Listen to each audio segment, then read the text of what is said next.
আসসালামু আলাইকুম রহমতুল্লাহ। তো আজকে আমার এই কোয়েল পাখির বয়স 15তম দিন চলে। তো আমি গত কাল থেকে মানে 14তম দিন থেকে এই কোয়েল পাখিকে ক্যালপ্লেক্স নামক একটি ওষুধ খাওয়াইতেছি। তো এই ক্যালপ্লেক্সটা মূলত ক্যালসিয়ামের ঘাটতি পূরণ করে। তো আমি 14, 15, 16 এই 3 দিন আমি এই ক্যালপ্লেক্সটা খাওয়াবো। তো এই ক্যালসিয়ামের ওষুধটা আমি 1 লিটার পানিতে 2 ml দিয়ে তারপরে মিক্স করে এরপরে এই পাখিগুলোকে খাবার দেই। তো আলহামদুলিল্লাহ বেশ সুস্থ আছে পাখিগুলা। 14 থেকে 16তম দিন পর্যন্ত এই ক্যালপ্লেক্সটা খাওয়ানোর পরে আমি 17তম দিন থেকে আমি অন্য ওষুধ খাওয়াবো এই পাখিগুলাকে। আর পরবর্তীতে আমি যে ওষুধগুলো খাওয়াবো এই ওষুধগুলোর ভিডিও আমি ইনশাল্লাহ দিয়ে দিব।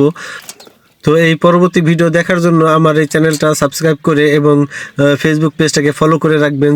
আর সবাই কমেন্টে জানাবেন পাখিগুলাকে কিভাবে পরিচর্যা করলে খুব দ্রুত ডিম দিবে আর পাখিগুলা সুস্থ থাকবে। তো সবাইকে ধন্যবাদ। আজকের ভিডিও পর্যন্তই, দেখাবো অন্য কোনো ভিডিওতে। ততক্ষণ ভালো থাকবেন, সুস্থ থাকবেন। আল্লাহ হাফেজ, আসসালামু আলাইকুম।